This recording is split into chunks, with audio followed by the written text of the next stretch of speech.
Viewers, दृष्टि IAS के editorial analysis में आप सभी का स्वागत है। इस सेक्शन में हम अलग अलग न्यूज़पेपर्स और न्यूज़ पोर्टल से आपके लिए एडिटोरियल्स चुनते हैं, जिससे आपको भारत सहित विश्व में होने वाली अनेकों घटनाओं के बारे में विस्तार से जानकारी मिल सके। इस सेक्शन में हम सबसे पहले दिए गए एडिटोरियल को यूपीएससी सिलेबस के साथ लिंक करते हैं, उसके बाद कुछ इंपॉर्टेंट की पॉइंट्स और अंत में कुछ इंपॉर्टेंट कॉन्सेप्ट्स जो यूपीएससी एग्जामिनेशन पर्सपेक्टिव से बहुत जरूरी है। डियर व्यूअर्स, हम आशा करते हैं कि दृष्टि आईएएस की तरफ से लिए गए इस इनिशिएटिव को आप काफी पसंद करेंगे और आपके सुझाव हमारे लिए अत्यंत महत्वपूर्ण है। तो कृपया कमेंट सेक्शन में अपने सुझाव जरूर दें। तो चलिए बिना किसी देरी के शुरू करते हैं आज का एडिटोरियल एनालिसिस।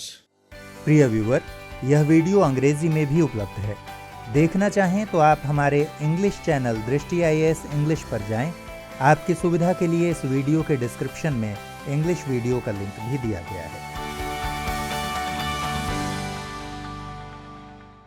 आज का एडिटोरियल हम लोगों ने द इकोनॉमिस्ट से लिया है और आज के एडिटोरियल का शीर्षक है गोस्ट फ्रॉम द पास्ट। इस एडिटोरियल में हम लोग आर्मेनिया और अजरबैजान के बीच में जो हिंसक संघर्ष चल रहा है नगोर्नो काराबाख रीजन को लेकर के, उसके बारे में जानकारी प्राप्त करेंगे। यदि एडिटोरियल को हम यूपीएससी सिलेबस से लिंक करें तो हम उसे जीएस पेपर 2, जिसमें constitution, polity, governance, international relations इत्यादि सब्जेक्ट्स आते हैं, उससे जोड़कर देख सकते हैं। आज के एडिटोरियल के कुछ प्रमुख बिंदु। नगोर्नो काराबाख विवादित प्रांत को लेकर शुरू हुए हिंसक संघर्ष के साथ आर्मीनिया और अजरबैजान 28 सितंबर को युद्ध के कगार पर पहुंच गए थे। देखिए, एक विवादित प्रांत है नगोर्नो काराबाख आर्मीनिया और अजरबैजान के बीच, उसको लेकर के जो हिंसक संघर्ष शुरू हुआ था दोनों देशों के बीच में, वो लगभग युद्ध के कगार तक पहुंच गया था। दोनों देशों ने एक दूसरे के ऊपर तोपों से हमले किए, साथ ही साथ अपनी हवाई शक्ति का प्रदर्शन भी किया, जिसमें कई दर्जन लोगों की अभी तक मृत्यु हो चुकी है। दोनों सिविलियंस,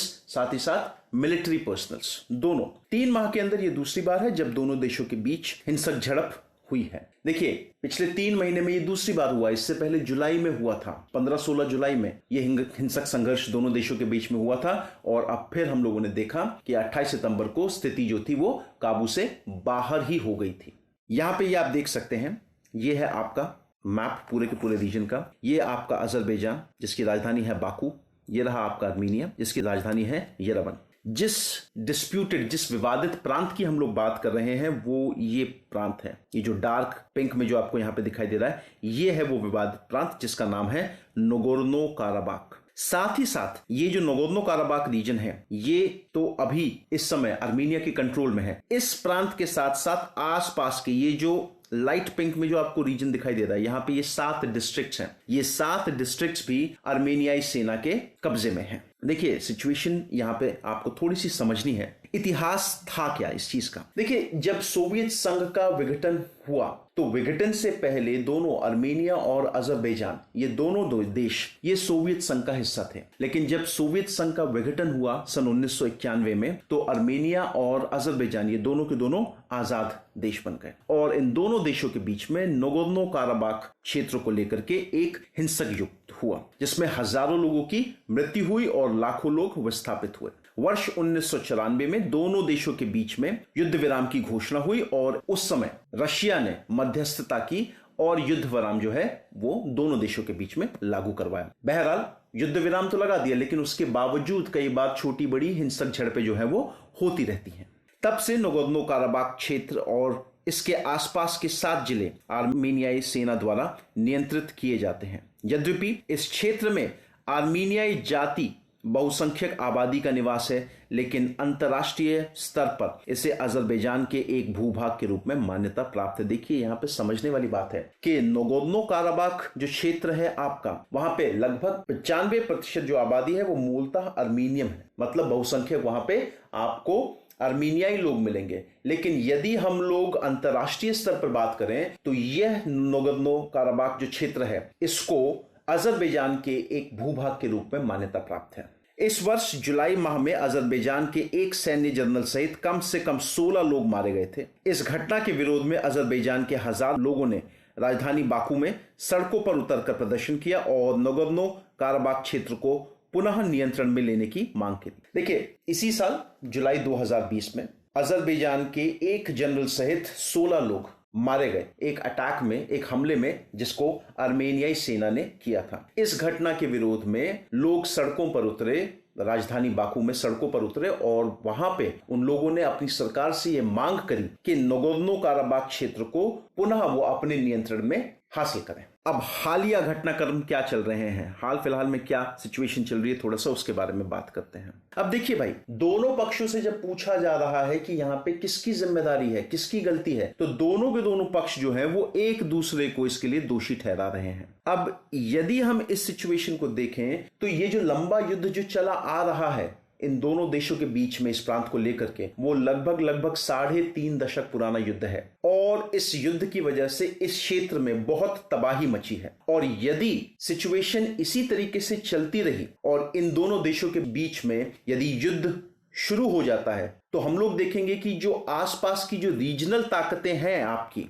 जैसे कि इंपॉर्टेंट ताकतें तुर्की जो कि अजरबैजान का सपोर्ट करता है और रशिया जो कि आर्मेनिया का सपोर्ट करता है, ये दोनों ताकतें भी युद्ध में एक दूसरे के खिलाफ उतर सकती हैं। आर्मेनिया के विदेश मंत्रालय ने लिप्टो में घिरे टैंक के फुटेज जारी किए और एक अजरबैजानी हेलीकॉप्टर को भी मार गिराने का दावा किया। देखिए, दोनों पक्षों से अलग अलग दावे किए जा रहे हैं। आर्मेनिया ने यह दावा किया कि भाई हमने इनके टैंक और हमने इनका एक हेलीकॉप्टर वो मार गिराया। दूसरी ओर अजरबैजान का कहना यह है कि भाई उसने नगोर्नो काराबाख जो क्षेत्र है उसके आसपास के कुछ गांवों पे अपना आधिपत्य स्थापित कर दिया है। दोनों देशों ने अपने क्षेत्र में सैन्य शासन या मार्शल लॉ की घोषणा कर दी है और अपनी सैन्य टुकड़ियों को आगे बढ़ा रहे हैं। दोनों देश जो है वो उन्होंने अपने यहाँ पे सैन्य शासन जो है वो लागू कर दिया, मार्शल लॉ, और साथ ही साथ अपनी जो सेनाएं हैं उनको आगे बढ़ने के आदेश दे दिए हैं। अब हमें सबसे जरूरी जो समझना है कि यदि इन दोनों देशों के बीच में युद्ध होता है तो उसका इंपैक्ट, उसका असर क्या होगा। सबसे पहला जो असर हमको देखना है वो ये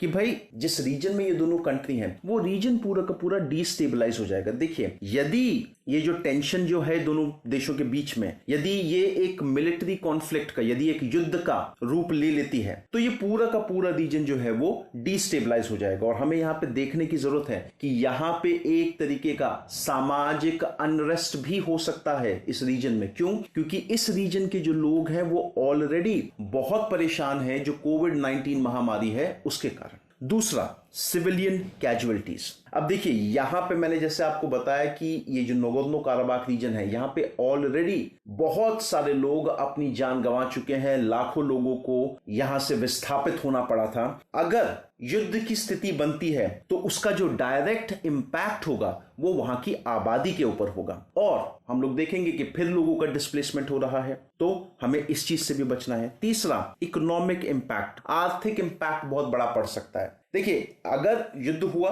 तो इस रीजन से जो तेल और गैस का एक्सपोर्ट होता है उसके ऊपर एक तरीके का डिसरप्शन आ सकता है, एक रुकावट आ सकती है। अब क्योंकि हम जानते हैं कि भाई अजरबैजान जो है वो एक काफी बड़ा ऑयल और गैस एक्सपोर्टर है यूरोप के देशों में, सेंट्रल एशिया के देशों में, उससे क्या होगा कि यदि अजरबैजान युद्ध में इन्वॉल्व है तो हो सकता है कि हम लोग अंतरराष्ट्रीय स्तर पर जो तेल के दाम है उसमें एक देखें कि भाई इंक्रीज हो रहा है, तेल के दाम जो है वो बढ़ रहे हैं। और चौथा, इंटरनेशनल इन्वॉल्वमेंट। मैंने आपको पहले ही बताया कि भाई देखिए, दोनों जो कंट्रीज हैं अजरबैजान और आर्मेनिया, इनको अपने साथ बड़ी ताकतों का सपोर्ट हासिल है। आर्मेनिया को सपोर्ट करता है रशिया और अजरबैजान को सपोर्ट करता है तुर्की और अमेरिका। तो यदि युद्ध की स्थिति होती है, किसी भी तरीके का मिलिट्री एस्केलेशन होता है, तो हम लोग देखेंगे कि भाई जो रीजनल ताकतें हैं जैसे तुर्की और रशिया, ये भी एक दूसरे के खिलाफ जंग में कूद सकती हैं। अब इस पूरी सिचुएशन से, इस पूरे घटनाक्रम से भारत पे क्या असर पड़ेगा। देखिए, भारत और आर्मेनिया के बीच में और भारत और अजरबैजान के बीच में संबंध जो है वो बहुत अच्छे हैं। भारत लगातार ये कोशिश कर रहा है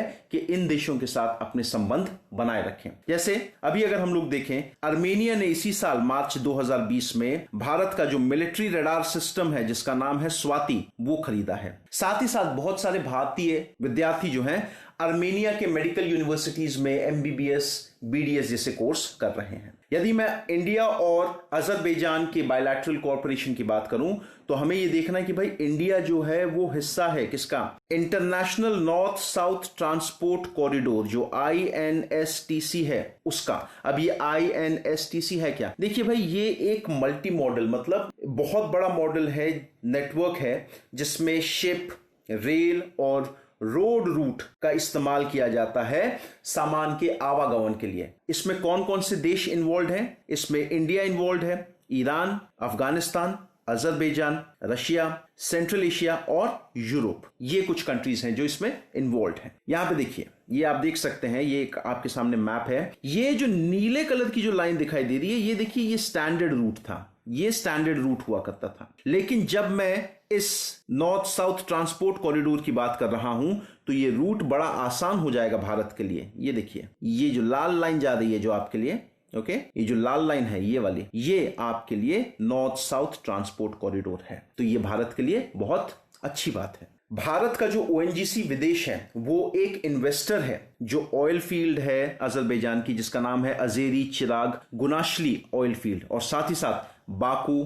तिबिलिसी और सिहान पाइपलाइन। भारत का ओएनजीसी विदेश एक बहुत बड़ा इन्वेस्टर है इन दोनों प्रोजेक्ट्स में। लेकिन एक समस्या है यहां पे, अजरबैजान जो है वो कश्मीर के मुद्दे पर पाकिस्तान का सपोर्ट करता है। वो कहता है कि भाई जो पाकिस्तान का स्टैंड है कश्मीर के प्रति, वो उस स्टैंड को समर्थन देता है। यहां पे आपको एक चीज और देखने की जरूरत है। देखिए, पाकिस्तान को समर्थन अजरबैजान इसलिए भी देता है क्योंकि पाकिस्तान जो था तुर्की के बाद दूसरा कंट्री था जिसने अजरबैजान को एक कंट्री के रूप में मान्यता दी। और यहां पे ये भी देखने वाली बात है कि पाकिस्तान ने अभी तक आर्मेनिया को एक स्वतंत्र कंट्री की मान्यता नहीं दी है। अब यहां पे हमें पाकिस्तान का एंगल भी देखना जरूरी है। भाई पाकिस्तान जो है वो पूरी तरीके से, क्योंकि पाकिस्तान एक इस्लामिक राष्ट्र है और अजरबैजान भी एक मुस्लिम पॉपुलेटेड कंट्री है, तो पाकिस्तान पूरे तरीके से अजरबैजान का समर्थन करता है। साथ ही साथ यहां पे यदि हम चाइना की बात करें तो चाइना के भी दोनों देशों के साथ, अजरबैजान और आर्मेनिया दोनों के साथ बहुत अच्छे रिलेशन हैं।